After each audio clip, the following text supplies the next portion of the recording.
There's been any attempt to keep this quiet? No. No. We're very proud of this. Very recently, and without any fanfare, a group of City of Portland employees moved into this brand new building with an eye-catching design and eye-catching price tag. That building is now the new home to engineers who work on Portland's sewer system.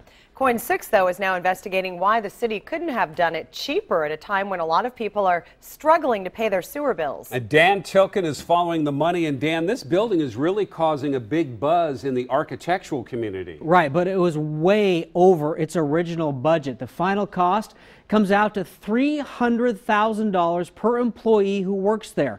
$300,000. The Bureau of Environmental Services says it was worth it. We want you to be the judge. Inside the new offices at the Columbia Boulevard wastewater treatment plant, Whatever you put down the drain ends up here. the director of the Environmental Services Bureau points out how it's wired with the latest communication technology and equipment for engineers to do critical design work to keep Portland's $12 billion sewer system up to date. All the workstations are ergonomically correct so they can be adjusted to prevent workplace injuries.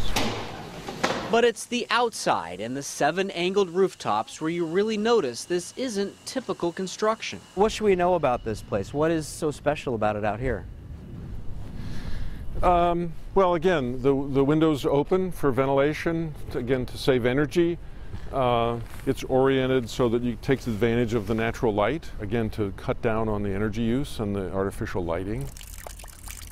The building has eco roofs with solar panels, and it handles all of its own stormwater runoff.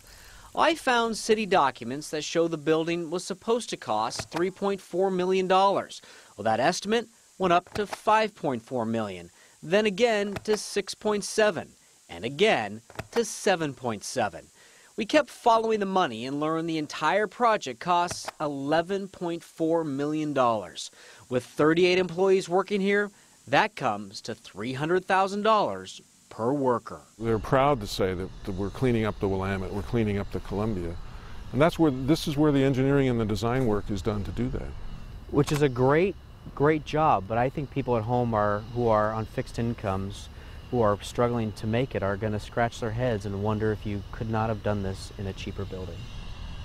Well, again, you keep using the term cheaper, and I keep talking about value. They're getting the most value for this. The building meets the city's environmental Gold LEED certified standard it requires of itself when it does new construction. The Bureau director says over the next 40 years, the building will save $2.5 million in energy costs.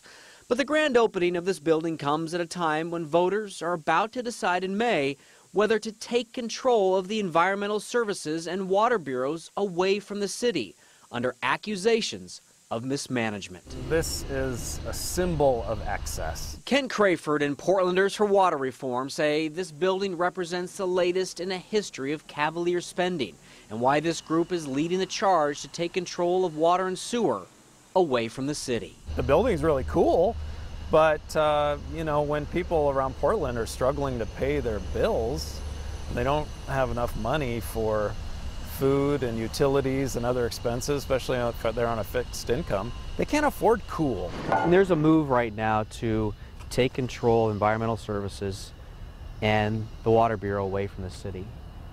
How do you communicate with the public that you folks are being good stewards of the money? Well, it's always a challenge for public agencies because we get criticized if we toot our own horn. We get criticized for spending ratepayers' money for bragging. And then we get criticized because we don't tell people where the money is spent. This is the new engineering building. In defense of the building, the sewer system engineers used to work in these modular buildings. They were musty, cramped, and falling apart. Hardly a professional environment. The new building has plenty of meeting space for staff and the public. The Environmental Services Bureau says if you compare the cost per square foot to these other new buildings in Oregon, Washington, and California, the price of Portland's building isn't out of line. You could build each employee a house. It's not lavish. It gets the job done in the most cost-effective way for the ratepayers. That's what we're proud of. So I went back and I looked at old city council agendas when this building was approved in 2010 and again in 2012. The proposal was moved forward over and over again and finally approved without the council ever discussing in public whether it's a wise use of public funds. Environmental Services says it will host a grand opening sometime in the spring. Jeff? Dan, I know you'll keep us updated, and if you have a story you want KOIN 6 to investigate, let us know. Send an email to report it@koin.com. Still developing.